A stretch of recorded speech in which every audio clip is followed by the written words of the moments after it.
Bad boys, bad boys. What you gonna do? What you gonna do? What you gonna do when we come for you? Hey guys, welcome back to the improvement season. That was a bit of a short and poor jingle on my part compared Condensed. to my previous attempts. But hey, we're back. It's me, Mike Chalice, and on the other end it's Steve. How's it going, Steve? Who are you saying you were, Mike? Who? Mike Larry. That's from the Bad Boys. Oh, Remember it was it's not a film that it's not my vibe, Mike. I It's know. a bit too not serious and like how can I say it? Like a bit dad jokey. Yeah. Yeah. Do you know what Right was up really your street. I know. Well, do you remember we watched it on the plane to Boston? Yeah, I do. You didn't enjoy it much, and I was No. having a whale of a time. Yeah. The jokes are a bit too cringe and a bit too dad and yeah, I don't know. Oh, I'd like to say, yeah, I don't even know. It's just not my thing. Did you ask how I am? I don't even know. I Where did. did we go? I think I did. How are you, Steve? I'm good, apart from the fact, I don't know if you can see. Yeah. You see, I've cut myself. I've actually Yeah. cut myself quite a lot across my whole flipping head. Yes, so I have a really horrible tendency so I have an electric razor that I go over with.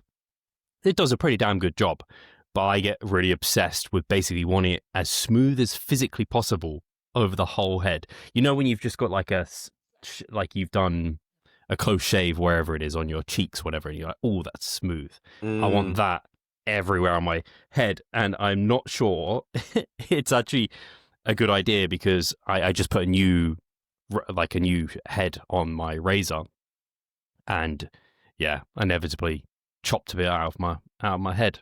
So that's how I am. Otherwise, I'm good. I was gonna think sometimes I cut myself when I'm just rushing, like I'm just kind of going quickly, and then I just end up, cutting myself. I just try and get it too close. And it's one thing, like the hair on your face, I don't know, it's obviously your face, but the hair on your head, I don't know, it's a little different to like the hair here. So anyway, I just I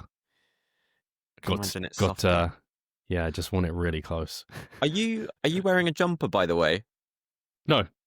What is it? A Batwing type thing? Oh, it's a t-shirt. I just have poor. I don't know what makes it look jumpery. The high neck. I don't know. The high neck, and it just looks a thicker material. So I thought it might have been a jumper. No, I'm in. I don't know why you've asked actually, but it's quite funny thinking about this. For the listeners, you won't be able to see, but yeah, I'm wearing a t-shirt, but I'm also just wearing underpants. That's all I've got on. Underpants? Why have I said that? That's such a weird way. Boxers? One of those. I'm so American. Underpants. Pants. Underpants. Underpants. Wow, that's an interesting combo. The thing is, you would never know unless you said, but yeah, there you go. I would say, so I'm all rascal kitted out, but to be honest, these shorts are quite short, so you could very short. Mistake them a little bit. So if you watch, actually it was on my recent, I posted up my training, and I was like, on so many of those videos, my boxers are coming out the bottom of the shorts because they're the same length basically, so it happens. It's not the worst. Yeah, exactly. Have you had your massive session today, that leg session, or was that yesterday? My split's changed. So my legs are no longer massive, horrible sessions. They're over 3 sessions. And so it's been really nice because 2 of them I prioritize quads, and 1 I now get to prioritize that hip hinge, which is always what I liked with this 3 upper, lower, upper, lower, upper, lower. And so, yeah, that's where straight leg deadlifts, I can actually put them almost first within a session, which is why I'm surprisingly strong at them. Because it's funny, I was finishing my sessions with RDLs, as we mentioned before. I was getting up to 200 kilograms, and then I was doing 2 sets, and then I did 1 set of straight leg deadlifts over the last few weeks. I knew I was going to transition to straight leg deadlifts, and I was just like, hey, let's just put 1 in. I got like 140 for like 6 or 7 reps. So when I was coming into this mesocycle, I was like, oh, fresh, maybe I can do 20 kilos more for similar reps. And I did 160. I was like, that was a piece of piss. So then I was like, what can I work up to? And I was like, let's just try 180. And so, yeah, I got 7 for 180, which is pretty cool. I did 185 this week for 7 as well. So I can't imagine I'll get to 200 kilograms off the floor, but that would be pretty cool. That'd be pretty wild. I mean, yeah, from a strength perspective, it's pretty cool knowing you're in that ballpark. Yeah. The thing that I'm liking with them, it's funny. It's like any exercises. Like you go through phases a little bit. With lots of things in life, you go through phases with food, fashion, like tons of stuff. At least I definitely do. Oh, yeah. And so straight leg deadlifts off the floor, I was running those for a good period of time in my previous off season, but then the SI joint flared up. I'm really hoping that doesn't happen. Then I moved to RDLs, but then RDLs, I'd just been running them for like a year. So I was like, hey, let's see what straight leg deadlifts are like. And thankfully, every time I go back to that movement, it's in a better place. So yeah, it's fun getting back into those. And so that session that you're thinking of, I now have, I think I do first is just calves, I think on their own. And then I just do like left leg, right leg, left leg, right leg, left leg, right leg. So it's pretty efficient that way. And then I do straight leg deadlifts immediately. So it's quite nice being that fresh for your hip hinge, 3 sets of those. And then I go into leg extensions with hip abduction. I'm doing a little bit of hip abduction. Now I'm training legs 3 times a week. I do hip thrusts on 2 of them and abduction on 1 of them to kind of give that upper shelf, the glute med, a little bit more love. And I superset those with leg extensions, 4 sets on each. And then I go and finish on pendulum squats and do 3 sets of those. It's actually quite a condensed session for me, and I love it. Yeah, it's fun. That might be the most fun session I've got in my whole program at the moment.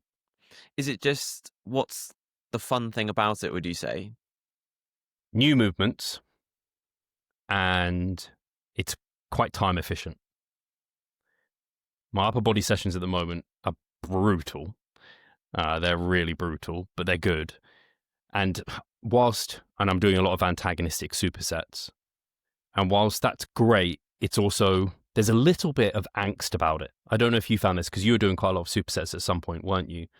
I get a little bit like when I'm, for example, moving between rooms, I've got a bench in one room doing incline dumbbell bench, and then in the other room, I've got the lat pull down. And I'm like, I know I've got both of these, and someone can ask if they want to work in, or I'm just like, like it feels a bit uncomfortable doing it. So far, it's been fine, and I'm sure I'll get more comfortable with it. But it was like today, I was using the single pulley cable pull down that is in the corner in Yorkies, and I was doing the machine fly. They're in the same room, they're very close, and I was basically moving from one to the next because it was single arm rows, so I didn't need much rest time once I've done the machine fly. And I'd started with my right arm and then done my left arm. My right arm was pretty much good to go again once I got my breath back. But I could see someone was waiting for it, and I was just like, I don't like that they think, because I think when someone sees you doing that, they're like, if you're resting, you're just sitting there. They're like, oh yeah, you're just resting. But when you're doing like a machine fly, they're like, why are you hogging 2 bits of kit? It's like, I'm not. I'm actually like, I'd just be resting if I wasn't doing the machine fly. Thankfully, I only had 3 sets, so it wasn't too long, and I kind of spoke to them if they really wanted to work in, they could. And I get to go at non-busy times. But yeah, the antagonistic supersets or supersets in general can get a little bit interesting at times. Yeah, I'm in the same boat as you there. Just all of those things that you mentioned, just like that self-consciousness of, potentially, not being courteous to other people, or in the other situation where someone just, if you're in different rooms and then someone just takes a piece of kit and you're like, that's just mucked things up a little bit and I've got to, rejig things. But I do agree with what you said. If I'm waiting for something, I'd almost rather see someone is active if they're using it, rather than just like, it's sometimes a bit frustrating when they're just like sitting there resting and you're kind of like, oh, come on. I was almost saying the opposite. Oh, wait. I was basically saying they're seeing me move from one bit of kit to another. Yeah. And so they're like, why are you using 2 bits of kit type of thing? I don't know. I'm trying to think how they're thinking and perceiving it. But I was like trying to make it clear, like I'm not like hogging stuff here. It's like these are both free. Anyway, one thing I thought I wouldn't like about it is I had this feeling that my performance would like doing what antagonistic supersets, I felt like my quality would be reduced by doing so versus just resting. But actually, for non-compound leg lifts, it's fine. And in fact, I think it's almost axial loaded compound leg lifts are the problem. But if it's like a leg press, I probably could do that superset with leg curls, but I wouldn't want to do anything like shredded deadlift superset with anything else. Oh, no. Or like a hack squat or pendulum squat. They're just too big hitting and I wouldn't be prepared. So I think you can kind of have a bit of a play with those sort of things. But it's been good. It's awesome. I think there's an element of just adapting to it a little bit as well. I think sometimes you can, you might think it's, I don't know, tough or whatever, but yeah, you can adapt to it. I can imagine over time as well. Yeah, once it's that first week of a new mesocycle, especially when you've changed quite a few things, it can always feel a bit like, oh, I'm just kind of getting my bearings and what have you. But it's been really efficient. Like I'm getting through a good hit of volume. None of my sessions, I don't think, have been over an hour and a half. And so, like I think I said before, my upper body sessions were getting to 2 hours sometimes, or push and pull. And my lower body was like 2.5 hours, like that, the one I told you that you're talking of. Yeah, that one was getting just stupid. And it's just nice also having a bit more free time which you can dedicate to other things. Yeah, no, it does. That wasn't such the issue. It's just that once you're in, I don't know if we said this last time actually, but once I'm in the gym for a certain length of time, I just cognitively can't stay engaged with the workout. It just starts, for whatever reason, I'm just like, I do start thinking about where, like, I should be somewhere else or whatever it is. I do have the time, like I could, like I'm not like, I have an appointment here and then I have to like immediately be here and immediately here. Like it's funny, people will message me, they're like, oh, Steve, I know you're really busy. And I'm like, I mean, it's not that, like, I'm not that busy. Like, I don't think I'd do well being that busy. If people thought I was as busy as, if I was as busy as people thought, or like, again, I had back-to-back meetings throughout the entire day, I would not, my bodybuilding wouldn't be going as well as it is. Yeah, just nice. Absolutely. I think sometimes having that little bit of time buffer or just not being too rushed, I think with things is it's a luxury, but it's also a good thing. It definitely helps performance for sure. Like an example was today actually. So I did my push session, which was essentially like quads, chest, etc. And I was doing the single leg lying leg press, and I could just go immediately from one leg to the other, but after I did my left and my right leg, I just took maybe like a minute or so just to kind of like get out of the machine, just stand up, take a breath, take a swig of water. And just like that little moment, it just turned it from less of a hell into just much more tolerable and manageable. And sure, if I was really time crunched, I'd just go immediately from one to the other. But it was just nice to take that time, which I think benefited my performance as well. I mean, I'd even have time between legs. It's like a compound leg movement. If I'm doing a Bulgarian split squat, I normally at least give myself a minute between doing the left to the right leg. So I imagine even that would be nice for you as well. If I've just had clients where they really struggle with the second leg, and I'm like, are you resting between legs, or are you like, or I watch their form video and they send it, it's like they literally finish the set, they're gassed, and then they go into the next leg, and I'm like, you wouldn't start a set like that, would you? So you are effectively starting a set. Yeah, no, but you're I right. agree. Sometimes I do, to be fair. Like I'll just take like I'll go when I feel recovered, basically. Yeah. No, that's the way to do it. I actually had that exact chat with a client today where she was essentially saying how she just took an extra 5 minutes, and that's all it took to be like, every set I need to be present, focused, give it intent, and basically coming down to the fact that the quality wouldn't be there if she didn't. And she was just like, I'm getting so much more from every set, and actually my progress is faster. And I was just like, yes, that's exactly what we want. Yeah, definitely. Don't go through the motions. Nope. Quality first, as always. How's recovery going? It's going good. It's going really good. So again, just another week of just good progress, I would say. Range of movement is better. It almost feels, I would say, nearly equal to the other side. There's just that last little bit when going up where you can see it's just a little bit that final portion of the end range at the very top is just a little bit blocked still. But I think it's getting better, each week. So, and crazy to think it's been 5 weeks since the injury. It just goes so fast. Madness. But I think also, again, reflecting on just those first 2 weeks of just all of the inflammation and just how just generally sore it was. Again, just like giving it time, and then once that's gone, it's amazing how the body's like, right, we're okay now, and I think also just having each week where there has been a little bit of progress, it's just been very encouraging. So, it's great. Time is really rolling. But like I said to you last time, kind of after we sort of stopped, that I was like, I wasn't sure if I was seeing, like a little bit of reduction in fullness or muscle mass on the left side. But again, I think it's so unbelievably minimal, if not at all. So that's just been so positive. And now that I'm able to just do a little bit more on the left side as well, it's great. So we're rocking and rolling.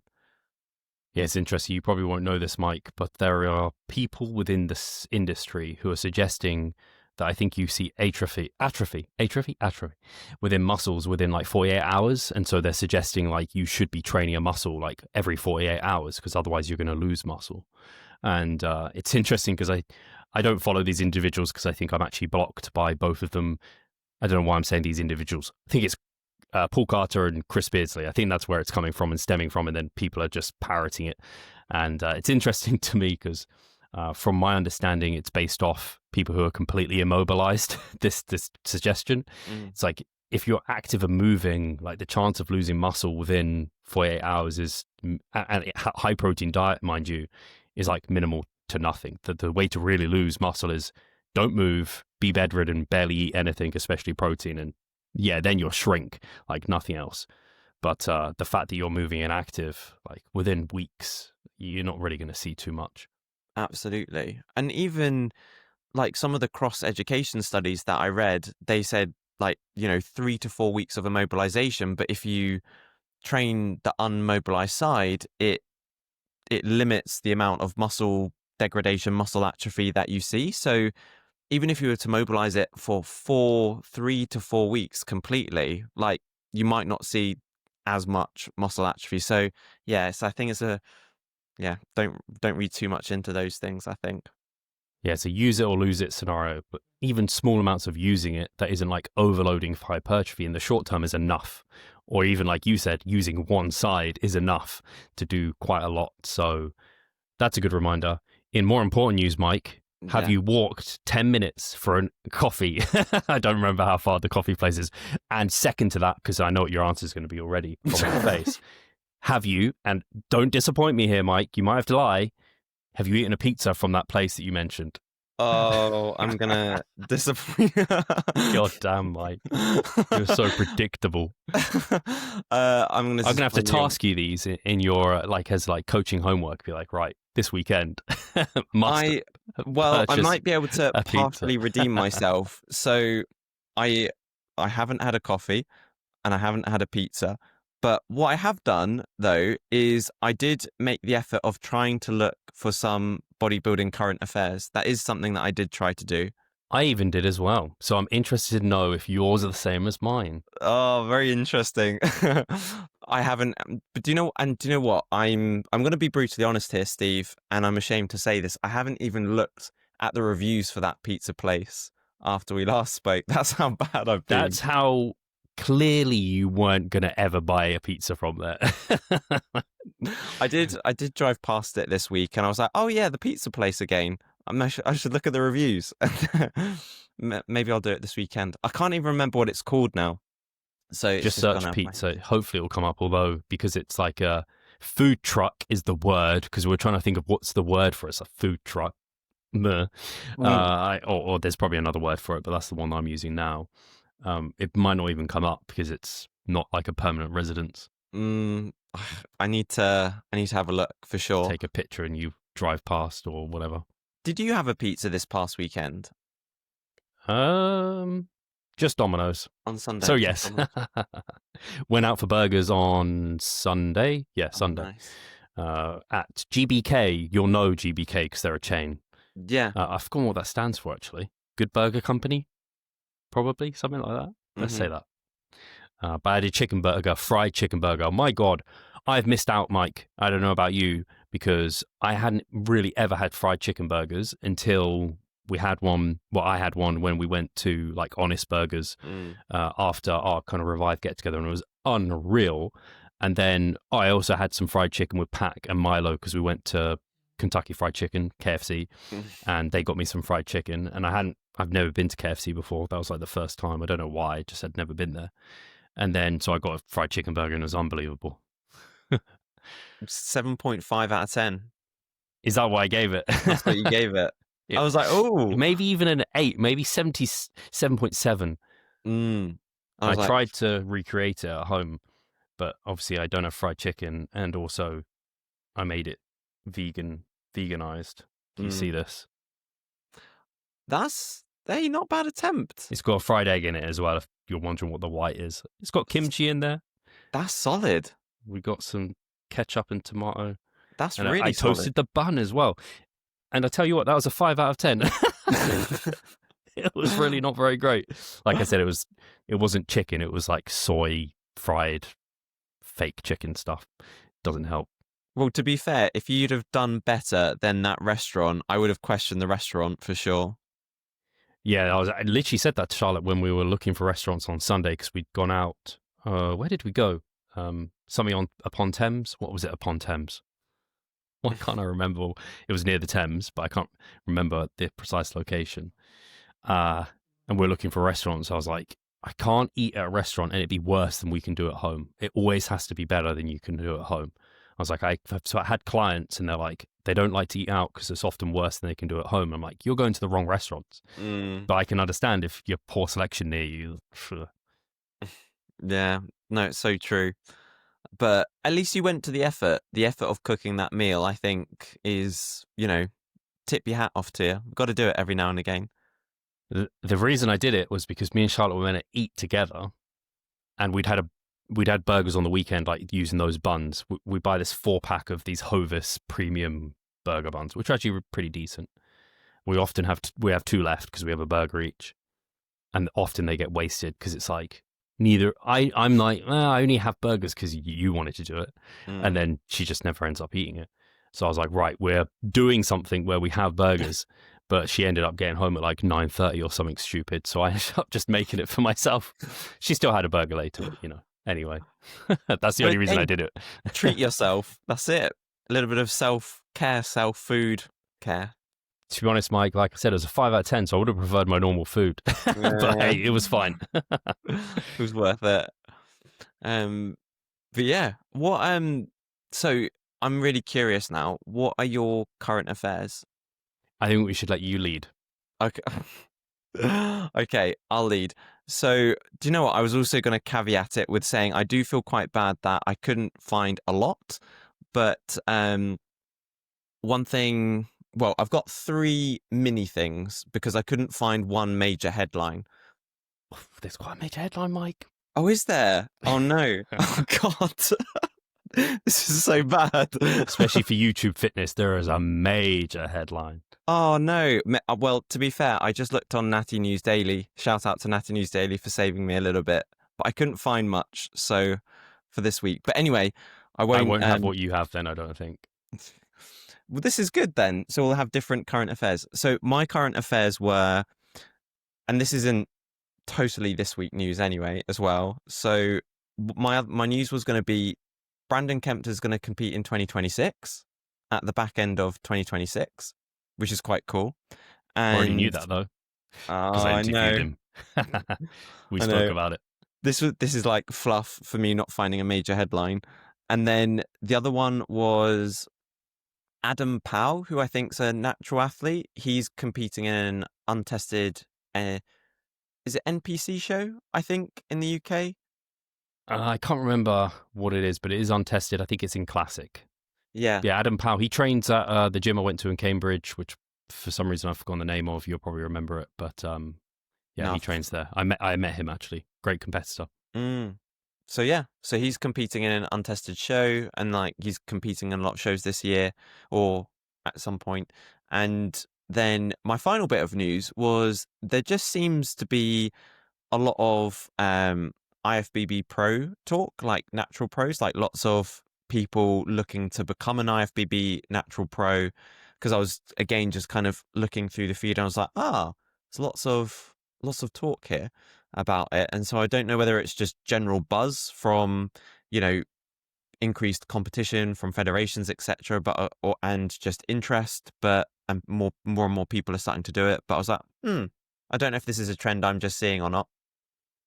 Yeah, I think it's because they've only recently opened up the Natty League, and so it's kind of just gaining momentum. That's the way I think it's probably going. But it is interesting to see, for sure. I have nothing to add to your news, really. I don't think there was much to say on it. Do you want to know what the big news is this week? Tell me the big news, Steve. So the big news is this. This is how prepared I was, Mike. I have my screen share going, so for the listeners, you'll see who am I sharing, and damn, I've forgotten his damn name. Hussain Farat, that's the one. Probably be spiking lots of ears because he has been the talk of everything recently.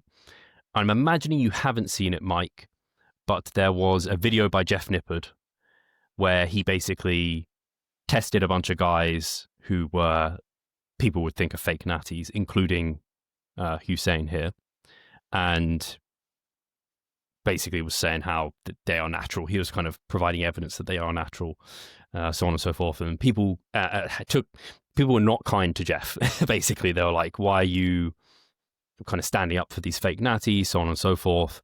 And I don't know how you feel about the topic, Mike, but I think it's always going to be there, but it's such a pointless topic and debate. Like, no, you're damned if you do, you're damned if you don't. Such a thing. People are going to think you're either natural or not. Like, and no one knows. The only person who knows is you as the individual. So it's kind of one of those. But anyway, what ended up happening is this week was, I don't know where it spawned from. I think it was a comment on Jeff's video or on another video surrounding Jeff's video saying that Hussain had taken a bunch of stuff in the past, and that just went crazy. So I'll stop sharing because this is him basically saying one comment. This is the kind of what it's referring to. So Greg Doucette made the comment, and the comment was, "Oh, am I stop sharing? Is it a big screen now? Let me do this. Sorry. There we go. It's much more comfortable being able to see your face than just see that big Instagram thing." The long story short is the comment was made saying Hussain was actually a fake natty, and just the industry went wild. I don't know how many videos were made, but I must have seen close to 20 videos pop up, whether on Instagram or on YouTube, just being like, just completely destroying Hussain, and then also like criticizing Jeff for it. And it's just crazy to me how quickly people jump on stuff. And it's just funny in some sense, and it's in some sense disappointing.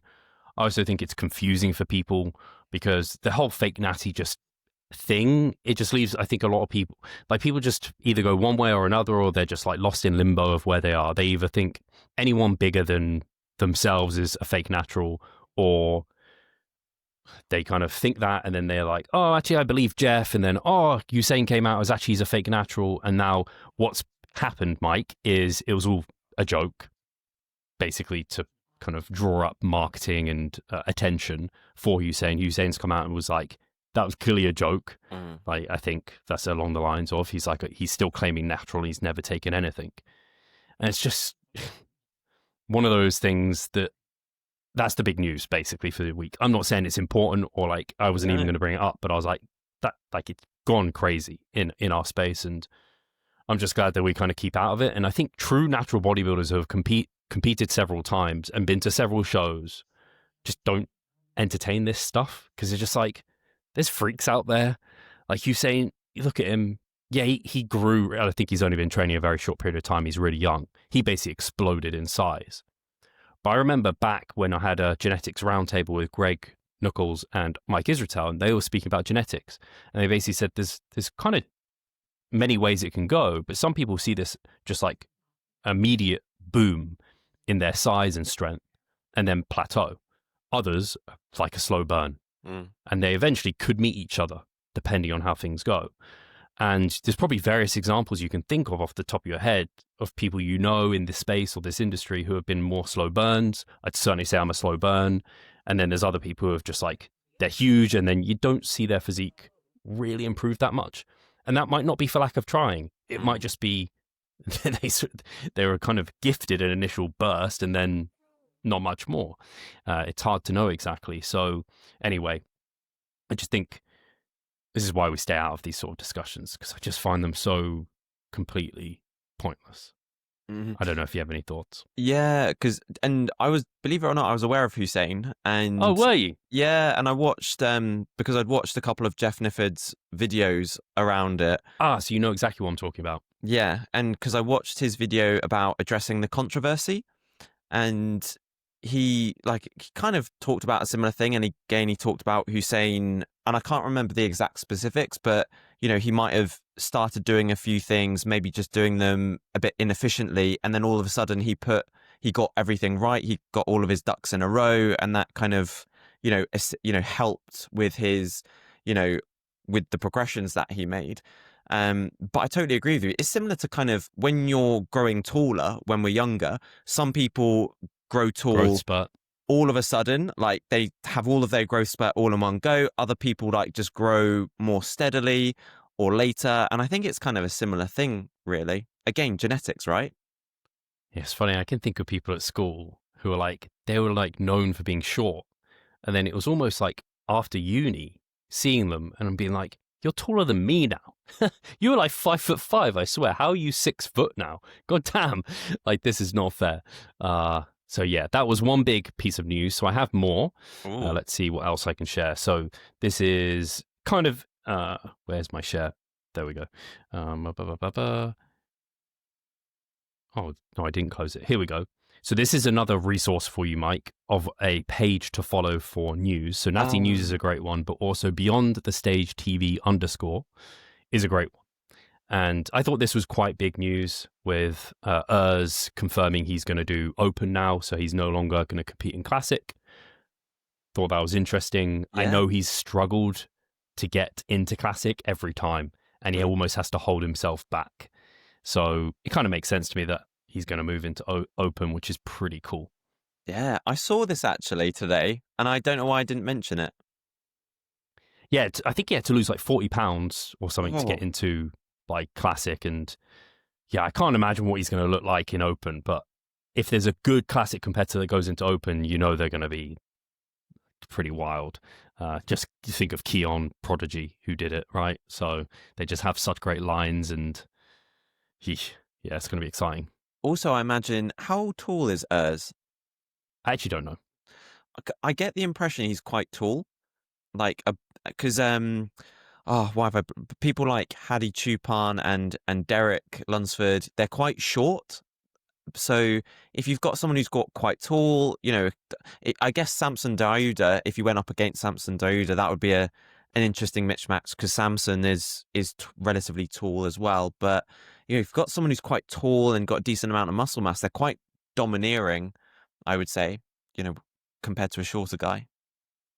I'm considering reaching out to my contacts, such as Wesley Vissers, who I know is friends with Urs, to see if maybe he can get me a hookup to talk about it with Urs potentially. Definitely. On the main podcast. I think it could be interesting, but I don't know. I try and keep it like natty, but go in, talk about some interesting stuff in the enhanced side, and people are always interested in that stuff. So that's kind of that news. And then I have a couple of bits of pieces of news still. I'll just briefly recap these, so they're not much. Just because I thought it might be good to do this sort of thing, considering kind of what our podcast is like in regards to being evidence-based, that sort of thing. So this interesting paper came out just recently. Brad Schoenfeld shared it, The Influence of Varying Proximity to Failure on Muscular Adaptations and Repetitions in Reserve, Estimation of Accuracy in Resistance-Trained Individuals. Basically, they compared either a descending RAR approach over the week, so if you're listening, you can still listen. If you're watching, you can actually see the paper in front of you. So you can see here it was like week 0 through 10, and in week like halfway through, well, basically the descending group went 4 RAR week 1, and then 3, 2, 1 deload, 4, 3, 2, 1. Very kind of traditional, I guess, RP style. A lot of people would think of that as, and that's not too dissimilar to how we've trained in the past and how we do as well, just not that deload. It's more like we follow maybe a 3, 2, 1, then go up here and do like 10 weeks at 1, 0 failure sort of thing. So anyway, for the listeners, there was one group did descending RAR week to week, starting at 4 down to 1 deload, 4 down to 1 deload, so for 10 weeks. And then the other group did just 1 RAR, then deloaded, and then 1 RAR deloaded. And basically, they found very similar growth between groups. So it's essentially suggesting, hey, you don't need to train super proximal to failure to see the same growth all the time. They were resistance trained individuals as well. So they had, I think, between like 2 and 9 years experience. Said it somewhere here. 20 to 35 years old. Where's the training experience? Here you go. Participants were required to have 2 to 9 years of continuous resistance training experience of at least 2 training sessions per week. And I'm always interested because 10 weeks is not a long time for an advanced or well-trained person to grow much. So I was interested in how much did they grow. And they did grow like close to 5%, I believe it was. So like the cross-sectional area was like 6.5%, 5.5%. So it's interesting when talking to Samuel Buckner and he talks about these like, he described it as like pieces of meat and like how much you're growing as like a thickness type of description. Because I think a lot of us look at the changes in muscle size and I don't really know, because we don't measure that on ourselves. So it's hard to have like a reference of what's realistic. But it seems like it was all in accordance with the broader literature. So I thought that was just interesting again, where again, it's just a case for when you know and you can use the tool effectively, reps in reserve can definitely be an appropriate thing to utilize. And it's not too dissimilar to how we use it. Just we don't just drop a deload in for the sake of it, if that makes sense. And I do think there's something to the repeated bout effect of being at that 1 RAR. So that was an interesting study. Don't know if you have any feelings towards that one, Mike. Yeah, I saw this today as well. And again, my thought was just amazing to the utility of it as a tool for different scenarios, whether someone is injured or whether someone maybe just my thoughts went to an idea of like if someone has just a lift where they're kind of almost frightened of it, they get a little bit anticipation anxiety, they're getting a bit of a mental block around it. It's like, hey, don't put pressure on yourself to go to failure on that exercise. You're probably still going to get similar results if you went to 2 RIR or something. And then it just takes the mental pressure off of them. And yeah, there's lots of contexts like that where you can, again, utilize this research potentially. Yeah. Very well said. And then I only have one very last thing to share, which again is, I don't know, I can't say I'm going to do this every week, but I felt like I had a bit of time and I was like, right, let's get into this. I've just seen all this stuff. So is this it? Yes, I believe. Advanced resistance training strategies for bodybuilding, tools for muscle hypertrophy. So this is one by Gonzalez et al. I actually spoke to Dorian about his part of this, which was length and partials as one of them. So they got supersets in here, they've got drop sets, length and partials, like Myo-Reps, pre-exhaust, that sort of thing. So these narrative reviews I just think are a gold mine. Unfortunately, this isn't open access. I am privy to it because I have contacts. But I have reached out to Adam, the lead author, and hopefully he'll come on the podcast and we can dig into it. So I'm excited for that one. Awesome. That'd be so cool. Again, I saw that as well and I just thought, oh, great. It's awesome. Yeah, the narrative reviews, they're just really good because you, me, a lot of the listeners, we're either practitioners or we are trainers. We're not researchers. And there's a skill set needed to appropriately read research, like I just demonstrated with muscle cross-sectional area increases. I don't actually know what is like a reasonable amount for that to be because it's just not my area. So these narrative reviews are great because they just basically it's almost like a textbook. Textbooks are really good because it gives you the kind of practical information, and they've distilled it in a really easy to read, readable way. So these narrative reviews are just great for that. Or position stands, so like the ISSN often have position stands, super helpful. So yeah, it's great to have that resource available. Definitely. And on the subject of textbooks, I remember listening to a mass research review podcast with Iron Culture, and I think Eric Helm said he's not too far away from completing his third edition of the strength and muscle pyramids. Oh, nice. So that could be yeah, soon. that'll be good. That'll be very exciting. Because I think I don't know when I spoke to him. I did speak to him about it a little bit last time he came on the podcast. So, man, it feels like it's been ages. Yeah, I mean, yeah, time flies. I also had another question / I wanted to get your thoughts on it. So I had a client this week who asked what my thoughts were on the weight loss jabs. Oh yeah, the GPL-1 agonists. The jabs, and he was just, again, it's a similar thing where, you know, maybe someone doesn't have all their ducks in a row when it comes to, you know, really trying to optimize their ability to lose weight, yet they're relying a lot more on these, you know, GLP-1 jabs now. And, you know, again, there was just interest around, you know, what's going to be going on. And I don't know if you've got any thoughts on that at all. Yeah, I do. I've spoken to a few people on the podcast about them. The new one on the block, I think, is retatrutide.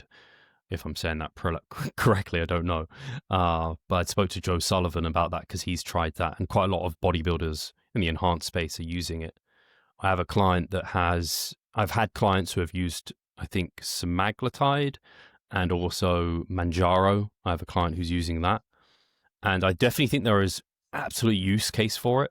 And there's definitely people that would just benefit massively because they are of a size that requires them poor health, or rather, that's worded really weirdly.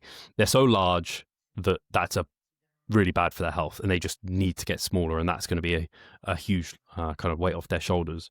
But I do think there's definitely cases of inappropriate use, and it's not a perfect, I don't know if it's an analogy or comparison rather, like using performance enhancing drugs to grow muscle when you don't know the basics of how to grow muscle naturally. Yeah. It's like if you don't know the basics of how to lose fat before you go on to such a thing, it's just you have fundamentally poor habits in place, so that if you come off, you're not going to be a great place. And also, the drug could lead you down the wrong path in terms of muscle loss and like just micronutrient deficiencies, poor health, poor immune function.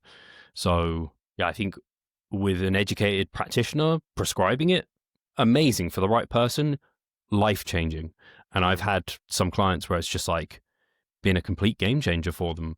And we all have different genetics, and some of us have more kind of quote unquote food noise and proclivity to putting on weight and have always struggled with it. So if it can just like allow them almost a normal appetite, it's like the difference between having a comp prep style of appetite year round versus being recovered like they should with healthy levels of body fat. So yeah, I think that's where I stand with it. I do think it's very interesting that obviously they're banned now, I think there's a 3-month ban. You have to be free of them for 3 months this year with the WNBF. And next year, I think it's going up to a year you need to be off them. And that's prescribed. So if you're just buying them off, don't know, Bob from the street, like there's a banned substance, you can't be using it. So I do think natural competitors need to be aware and need to make an adjustment sooner rather than later. It's a discussion I had to have with a client who is using them, and he's decided because of the benefit they're providing that it's not worth coming off it to try and compete drug-free. And I agree with him. For people that truly need it, I don't think it's worth going down the route. Otherwise, it is really a tool to make, if you don't need it, then it's a tool to make prep kind of easier because it just slashes hunger, right? So it's interesting now, a lot of people say like comp prep is just as hard, natural versus enhanced. I think it's just different, but now at least that hunger element is kind of removed for the enhanced competitor if they want it to be. Absolutely. And I When was was that WMBF position stand? Was that released recently on like Instagram? I haven't seen them publicize it. What happened is we spoke on an episode about it and said we weren't aware that the WMBF had any rulings on it just yet, but it's on the WADA watch list. Yeah. And they commented saying, actually, the WMBF do have a ruling on it. And so then I looked into it, and they have for how long they've had it on their website. So, yeah, I hope they have publicized it somewhere, because people need to know. Yeah. Because I think there might be people just like, I don't know, experimenting with it, so on and so forth. But it reaffirms my kind of stand with natural bodybuilding in that, like, try and take as little, like people were doing, what's it called? We spoke about it. It was like injectable L-carnitine or whatever. And it was like, it feels a little bit not natural to be doing it. It's like, it's not a bad substance, but somehow doesn't speak to the ethos of what natural bodybuilding is. So yeah, yeah. No, totally. And because there's always those two elements. You've got the, when you look at kind of the WADA list, you've not just got substances, you've got the methods. There's a methods component to it, and there's something else as well. So like you said, an ethos is a part of what WADA look into when they're looking at whether a substance should be banned or not. Ethos of the sport, is it against the ethos of the sport? That is one of the things or the principles that comes into guiding them whether they should ban a substance or not. So yeah, you're absolutely spot on. And I think this is where sometimes WADA doesn't always align with a natural bodybuilding necessarily, and vice versa. And sometimes it's good that natural bodybuilding follows WADA, but then also takes their unique context as a sport into the frame. Yeah, very well said. Should we get to some questions? Let's do it. I'm going to ask you the first question because in normal fashion, I'm going to go to the loo. Although I'm trying to build tolerance to go, not just going as soon as I feel it. But at the same time, I hate sitting here with it on my mind. So I'm going to go. Remy, so good old Remy, who asked the ice cream question from last week. Remy Saka asked, what is the lowest you have had your calories get to get shredded?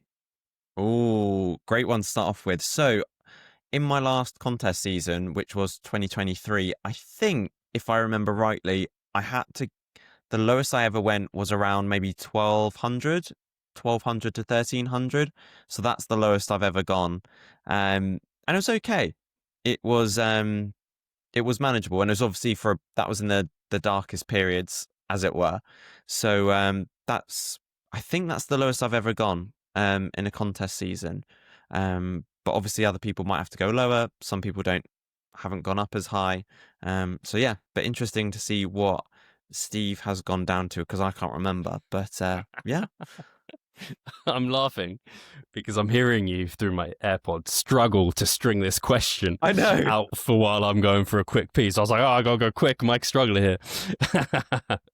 This is quite a quick question. It's not something I can waffle on. I've learned the art of waffling a little bit doing the podcast for so long, although I can be terrible at times. But right now I'm waffling about waffling, so look how good I am about that. So the lowest I went, it's so funny, I just don't even know. What was your depletion week calories? Yeah, it's a good question. I wish maybe actually, was I depleting? I need to look at like when I was, I don't know. They got pretty low though. I think they weren't under 1,000, that's for sure. But they were probably near enough the numbers you quoted, like 1,200 to maybe 15,000, like 1,500, I think maybe is the lowest they've got to. And that was depletion though. But Cliff does use depletion weeks to get people tighter.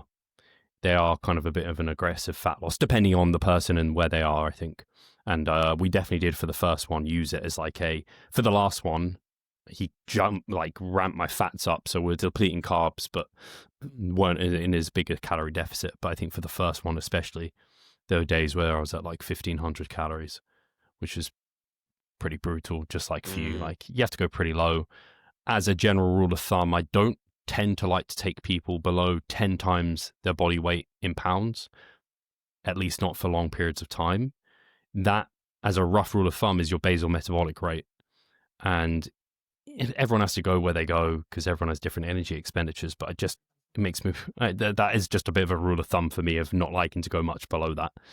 A lot of people do have to go below it though for a period of time. I know Eric Helms has to go pretty low to get his final conditioning in. It's kind of similar to fats in a way. Like you want to kind of keep them at around, 40 roughly. And you might dip below that for short periods of time, but again, you don't want to go too low for too long. Yeah. Nice. So, Banu Fitness asks, how do you manage higher than planned weight gain during a mass phase? Lower calories to maintenance to let body weight stabilize, or keep the same surplus? So if someone is gaining at a higher rate than wanted, and we've done damn sure that that's actually happening and it's not based off short-term data, and it's a long-term trend, maybe over a couple of weeks, then I wouldn't keep it the same because that's inappropriate, right? We're gaining too fast. So I just reduce it to a slower rate that you guess or guesstimate based off the rate of gain would be an appropriate rate of gain. And depending on the context, I wouldn't necessarily bring them to maintenance for that period of time.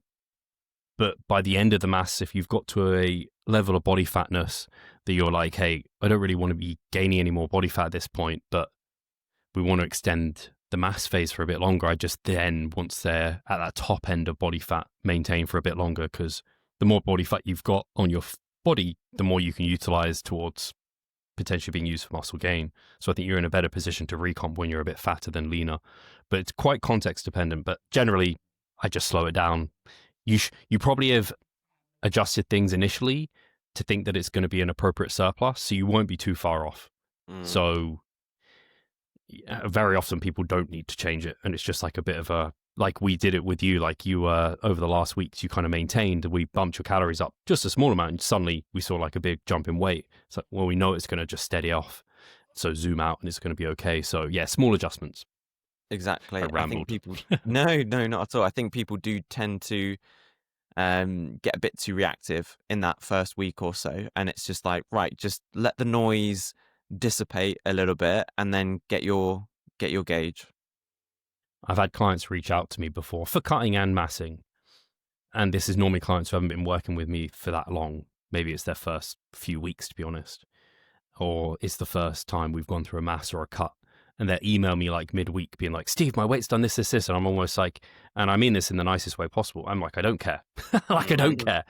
We have made a very educated bet based off your previous history of weight change, and we haven't got enough data to know if the decision we made is the right call, but I'm pretty damn confident it is. And then by the time, so I'm just like, hey, it's cool, chill out, we haven't got enough data yet, check in at when your next check in. They check in and they're like, yeah, it's fine, you're right to just wait. Patience is a virtue. Totally. I was going to say the same. Like, sometimes that patience can make you look a little bit like a wizard, because you're like, oh, it kind of stabilized, how did you know? And it's like, well, experience helps. Yeah, exactly. But no, well said.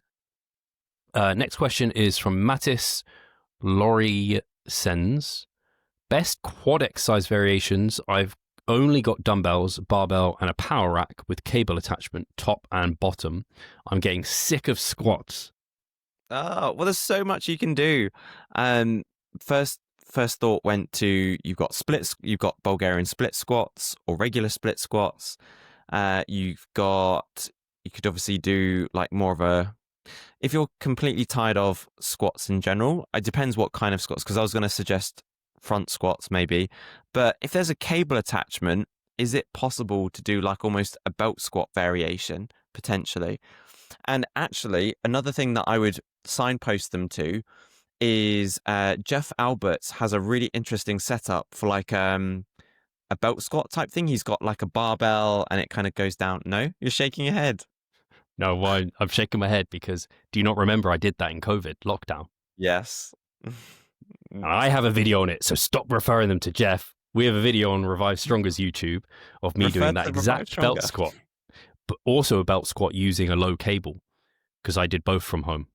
Okay, yeah. Well, Mattis, refer back Sorry, to Jeff. Revive Stronger's COVID vlogs for belt squat variations, and they would be great. And you could also use them for hip hinge patterns as well, potentially. So that would be an option. And what else?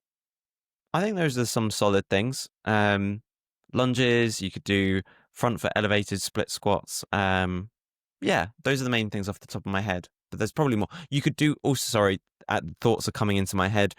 Um, another thing you could do, obviously, cable attachment. You could do standing leg extensions potentially. That would be another thing. Sissy squats as well. Different variations that you can do there. There's probably tons of stuff. Only ones you haven't mentioned that I can think of is reverse Nordics. Yeah, would be one. And is there anything else? Yeah, you're like front squats, low bar back squats, high bar back squats. Oh, yes. So wall squats. So I don't know how you're going to find these, but they're like, some people have called them like Superman squats or like wall hack squats, where you put like a towel on your back, or some people put a foam roller behind them, and then they use the wall as like the thing to lean against to do like a squat pattern. They actually are brutal and worked really, really well. But I don't think there's anything else that you haven't mentioned that they might do. Again, I think you Superman ran through squats. They everything else. remind me of COVID. Yeah, exactly. It's like, no, I don't want to do them. Yeah, they were weird, but like, they blew up my quads massively. They were great. Nice. Nice, cool. So, Lifting Lewis 5, awesome. So he asks, is the treatment of tendon issues just finding alternative exercises until resolved? Has Mike heard of the reverse Tyler test for golfer's elbow? Go for it, Mike. All right. So, no, just because, with regards to the hearing of the reverse Tyler test for golfer's elbow, no, just because orthopedic special tests sometimes have so many different names and variations. It's kind of like exercises, like something's called a dead bug, but then it's called something else and it's called something else. So the reverse Tyler test isn't popping into my head at the moment. And I would say that the treatment of tendon issues is not just about finding alternative exercises. I would say that's a bit overly simplistic. Some people genuinely do need other things, such as they need more specific tendon loading protocols, and there might be other things as well. So yeah, it's not like that for every single case. I would say it isn't necessarily that simplistic. Side note, tangent. It's really a big tangent here, Mike, but I'm interested to know, because obviously you're a physio, and so I think this is an appropriate question for someone like yourself. Have you ever considered the footwear that you're using in the gym, past the point, of course, that we want like a flat, hard-soled shoe, not like a trainer for stability and force purposes, but have you ever considered, I know you don't own any, or at least I don't think you do, barefoot shoes? On the note of what I said right at the start, I go through phases, and I've gone to my barefoot phase. So I've had the Vibram 5 fingers, if you remember those. Matt Oga's had them, so I, of course, bought some. I've got rid of those, but I have one trainer at the moment that I'm using. There's a barefoot trainer. It's like an old Merrill glove something. And I'm loving it. The grip, the stability, the feel in the foot. And it's funny because I've had them before, right? And I've obviously gone back to like a hard-soled shoe. But I'm even considering purchasing some Vibrams, because Vivo Barefoots, which a lot of bodybuilders use, that I like, especially in the UK, they're pretty popular because it's a UK company. But yeah, have you got any feelings towards like foot mechanics? I don't know if that's an area that you've looked into much or anything like that. I think, again, it depends on the individual, I think, and their context, because where my head I always tend to go to when I talk with people is that the load that goes through the body never changes. It's only transferred to a different area. So when you are elevating your heel, you're probably taking a little bit of load off of the Achilles with certain things, and it's probably going towards the knee a little bit more. Whereas when you've got more of a flat sole shoe, there's going to be more load going through the Achilles and probably more through the ankle. So it's probably going to change somewhat. So it's one factor. It's not just because someone's got flat shoes, that isn't going to automatically mean, at least in my head, that someone gets a tendon problem in their Achilles or someone else. It's probably that maybe combined with something else and something else that might contribute to someone getting, a niggle potentially. So injuries, niggles, these are often multifactorial things, not one thing in particular. So, footwear is just a piece of the jigsaw, I would say. You took that in a direction I didn't intend it to go, but interesting as well. I don't know if, I didn't mean to lead you into like an injury perspective. It was more like, I guess, proprioception, like feeling things. Maybe a wider toe box as well. So like in strengthening the foot and that kind of like biofeedback type of thing. I don't know. It's just, and I just felt a bit more grounded. I will say the area I've liked it most, which makes sense, is the straight leg deadlifts. It's like feeling very connected and gripping like the floor has just felt like really nice. But yeah, I don't know. I think it's probably one of those little things. My head was still on the tendon contact. Oh, yeah, I didn't. That's why I said tangent. It's not related, really. But you do have a good point, actually, because a lot of shoes, particularly weightlifting shoes, if it's a shoe like the Nike Romaleos, they tend to be much more narrow, and that will squash. You think they're narrow? I would say they're relatively narrow. I find them, to me, they're like a wider shoe. Oh, Converse are narrow, though. Yeah. Anyway, narrow shoes, basically, or yeah. They tend to squash, and the foot does need. You do have you've got small muscles in your foot, and if the foot is a little bit squashed or it can't be grounded as much, then we're not probably utilizing that as effectively. So I do definitely think there is something to increase proprioceptive awareness with flatter shoes, and being able just for your foot to spread out a little bit more. Again, if you look at people who've got like bunions or, just slightly, I can't think of the word, but, other kind of foot related problems, where the foot's curling. One of the key things is doing things like toe spreaders, spreading out the toes, strengthening the smaller muscles of your foot, all of those sorts of things, which again, I think, having different shoe options can help with as well. From a purely bodybuilding perspective, is it anything you've ever looked into thinking, oh, that could be useful? From a shoe perspective? Yeah. For bodybuilding. Clearly not. You'd be like, yes, of course I have. Yeah. So no, you haven't. That's what I was trying to just work out. I was just trying to see, just because I was interested from like a physio background. It's something that I feel like it's obviously orthopedics. It might have something there. So I just find it interesting that a lot of people have gone towards them, or even like barefoot training. And bodybuilders have done that in the past, right? Like, I don't know, there's videos of Arnie like barefoot, doing stuff barefoot and things. So I just find it interesting as like a discussion point. Anyway, I can ask you the next question. Go for it. So, Julia Izeba has asked, how would you go about troubleshooting a movement you're struggling to progress with, whether it's not being able to add reps or load? We pretty much covered that last week. Yeah. Like, we've covered that quite a few times, so you can probably go speedy. Shall we get a speedy question with this, so still answer? Is that what you mean? Yeah? So I think some of the key things which we answered last week were, even if you're not able to add reps or load, that doesn't necessarily mean that you're not making progress, because you're hopefully still taking it to a proximity to failure. Therefore, you're still getting hypertrophy adaptations. It might be that you just need to give the exercise more time for the adaptations to take place.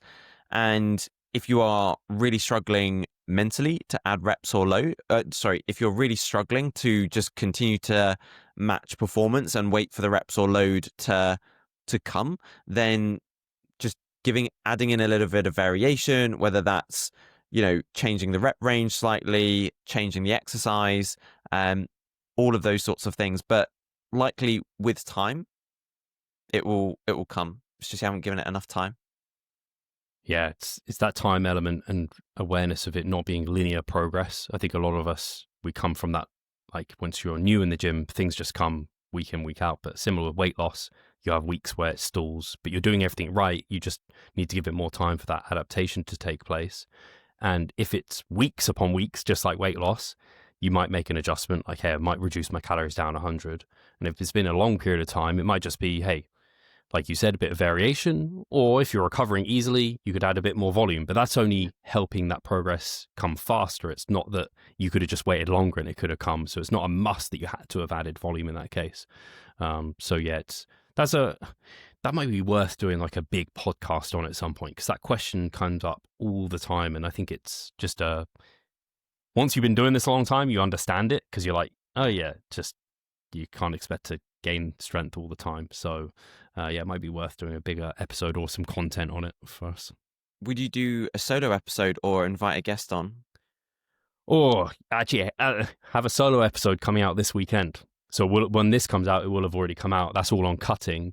So maybe I will do one on, I'm trying to do solo episodes on like bigger, broader principles.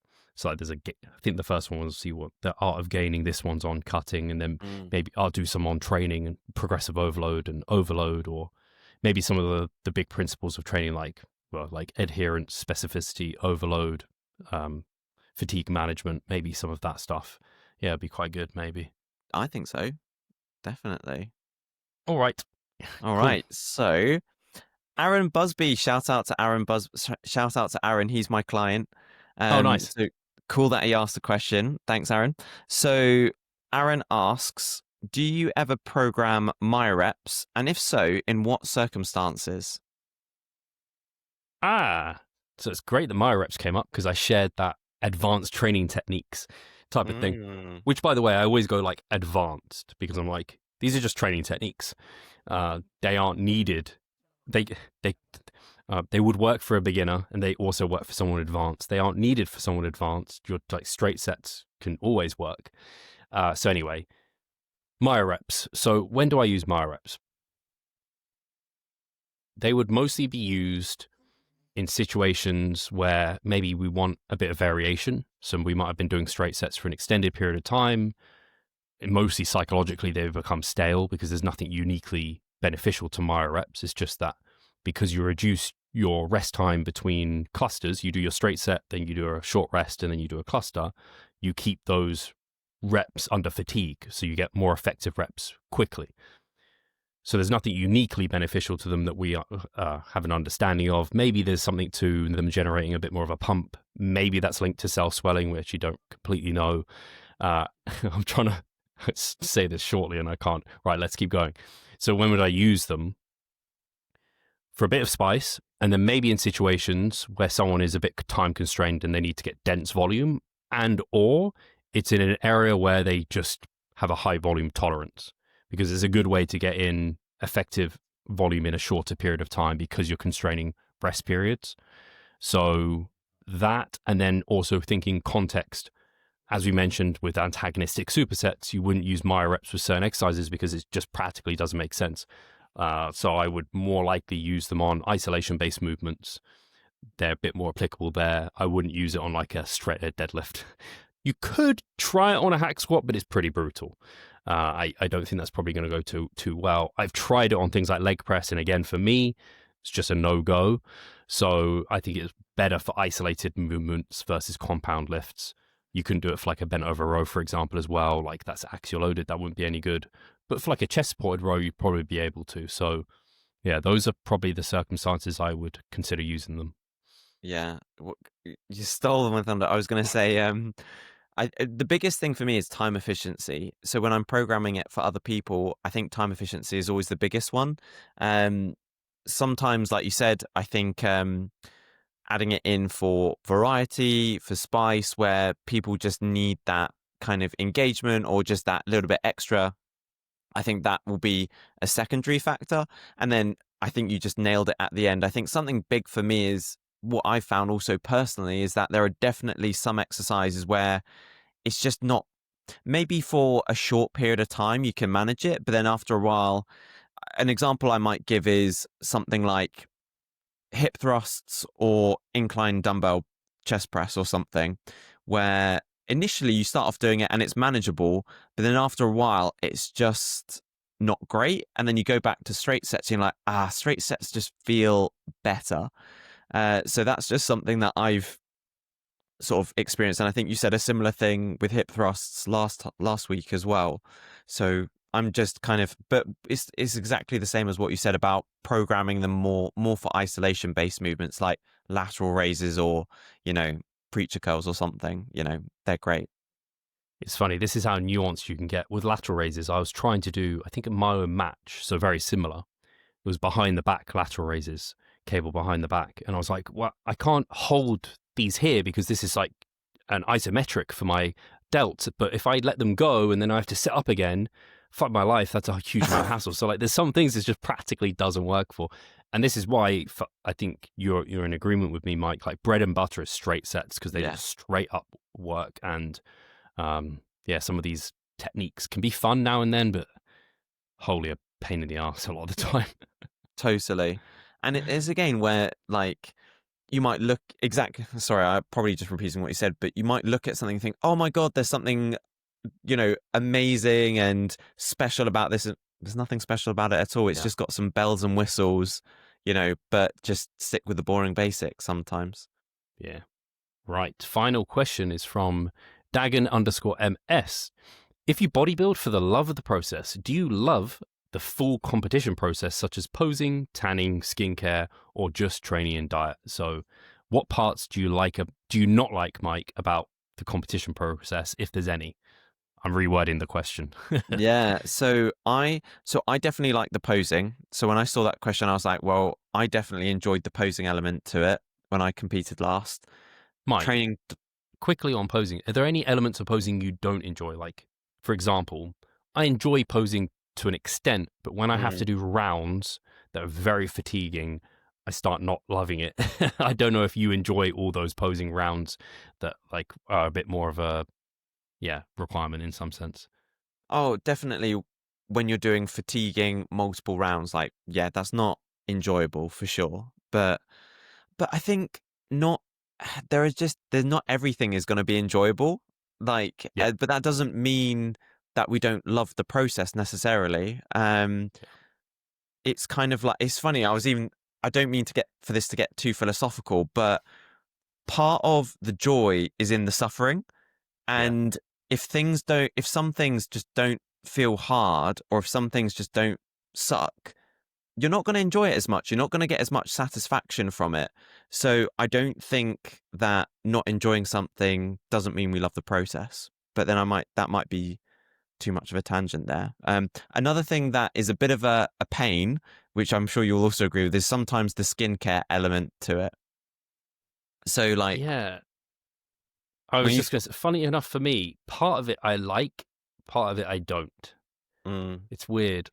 It's same with posing. I like it to a point, and then it starts getting to a point where I'm like, oh, this is more than I would like. So I do it because I still do a bit of like, I still shave my forearms and my tattoos basically. And so I actually kind of, I prefer if I didn't have to do it, I guess, but part of me likes it. It feels like self-care in a way. But the full body hair removal, no. It's that first, like, if you've got, like, right now, I have not shaved my legs for a long time. So if I was to shave them for the first time, it'd be a bit like, okay, let's put on a podcast. Let's invest some time. But once you're in the groove, it's all good. And then the prickliness, and also, at least I found when I go to, like, sometimes I shower in the evening, do it, and then I'll go to bed, and I'm like sticky. You know how you're like sticky on the sheets because you haven't got that like layer of hair to like buffer that. I would say a similar thing about tanning as well, where, you know, after like that first time you tan and you can't shower and you can't do anything, that's a bit inconvenient and you just feel a bit gross. But afterwards, once you've had a shower and you've got like a little bit of a glow kind of thing, it's like, oh, this is quite nice. I don't mind this. And then it's like, once you're a month after the show and your skin looks like you have a disease or something because it's like spotty, patchy. That's all great.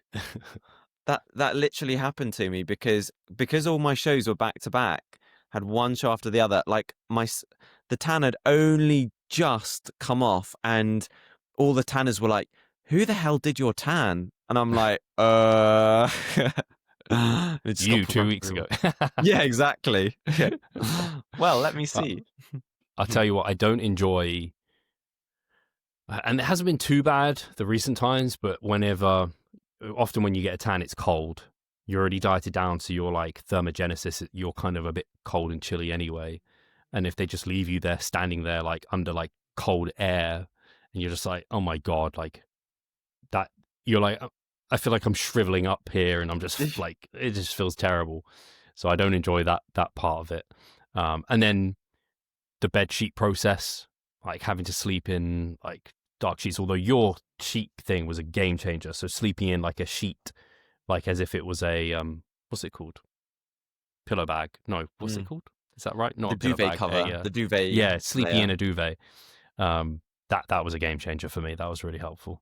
Yeah, I got given that tip by one of the tanning ladies, and I was like, "Yeah, this is great," and it works. It works awesome. Just saves you the Yeah. hassle of completely rejigging the bed and stuff. Trying to think of anything else. Posing, tanning, skincare, training, diet. But even with the training and diet, like training is the highlight of our days. But when you're deep in prep, training becomes a task. Or when you're deep in prep and like you're at essential levels of body fat, all you want to do is like lie down and eat and not Yeah, talk to anyone, like just be in like a room on your own. That's how bad it gets. You start falling out of love with everything. And of course, you don't love that part of the diet where you're barely eating anything. So it's everything can be taken to the point where you don't enjoy it anymore. Like I really enjoy pizza, but I wouldn't enjoy it if I ate it for every meal of every day. exactly. No, so well said. And again, it just comes back to, I think, there needs to be like the moderation, and the part of the happiness is in the unhappiness, I think. Yeah, it's similar. Great example just off the cuff that I think of is with tattoos. I don't enjoy getting tattooed in the healing process. It's not a fun part of it. Like I quite like the travel, and like seeing, don't know, the tattoo artist and that sort of thing. But really, the joy is in having the piece of art on you. But there's something knowing that you went through that pain and discomfort to get it, and that not everyone's going to do that, and that it costs money, that makes you appreciate it more. So yeah, it's exactly like the best things in life don't come for free, right? Totally.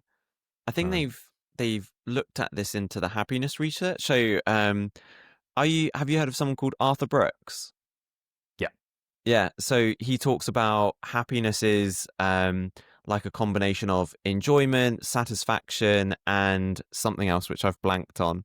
But that satisfaction element, probably a couple of others as well, but like satisfaction, I think it comes from knowing you've done something hard.